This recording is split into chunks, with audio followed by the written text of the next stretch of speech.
আওয়ামী লীগকে অতি সত্বর নিষিদ্ধ ঘোষণা করার দাবি বাংলাদেশে আমার দ্বিতীয় স্বাধীনতা হচ্ছে।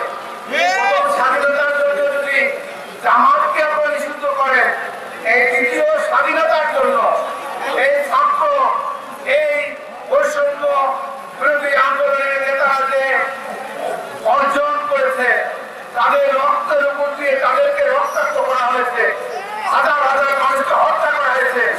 এই হত্যার জন্য আওয়ামী লীগকে অতি সত্বর নিষিদ্ধ ঘোষণা করার দাবি এরশাদের পতন ঘটিয়ে আমার কি গণতন্ত্র মুক্তি পাক সরে যা নির্বাণ যা এই মানুষের মুখে লেগে রেখেছিল না, ইতিহাস নাম লেগে রেখেছে, মিলন নাম লেগে রেখেছে। আজকে আমি রুহুল কুদ্দুস তালুকদার শুধু গত 15 বছর এখানে দাঁড়িয়ে কথা বলতে পারছি। আপনারা বলেন, আপনারা কি দাঁড়িয়ে এইভাবে বক্তব্য শুনতে পেরেছেন?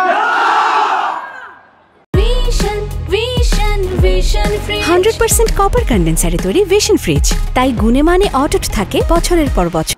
আপনারা কেউ বক্তব্য শুনতে পারেন নাই, যারা নাটোরে মিটিং শুনতে এসছে, কেউ মার খেয়েছে, কেউ পঙ্গু হয়ে গেছে, কেউ রক্তাক্ত হয়েছে।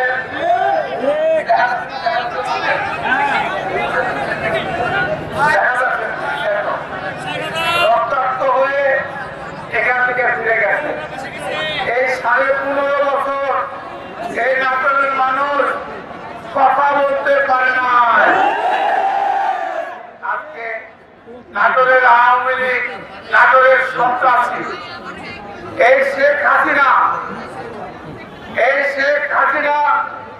আওয়ামী লীগকে ধ্বংস করে দিয়ে পালিয়ে গেল এবং এই আওয়ামী লীগের সন্ত্রাসী ভোটারবিহীন যারা এমপি বানিয়েছিল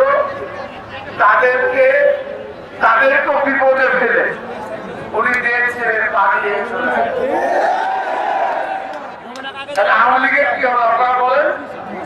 কেমন উনি দেশপ্রেমিক, কেমন এই আওয়ামী লীগকে ভালোবাসে। তো যাই হোক, আজকে আমি বৈষম্য ছাত্র আন্দোলন যাদের রক্তের বিনিময়ে আজকের এই অর্জন, এখানে মন্ত্রভূমিষ্ঠ যারা জেল খেটেছে, যাদের শরীরে রক্ত ধরেছে, পুলিশ এখনো তাদের কপালে মাথায় শরীরে রয়েছে। আমি আমার সেই আন্দোলন বৈষম্য ছাত্র আন্দোলনের নেতৃবৃন্দ এবং যাদের রক্তের বিনিময়ে আজকে আমরা স্বাধীনতা পেয়েছি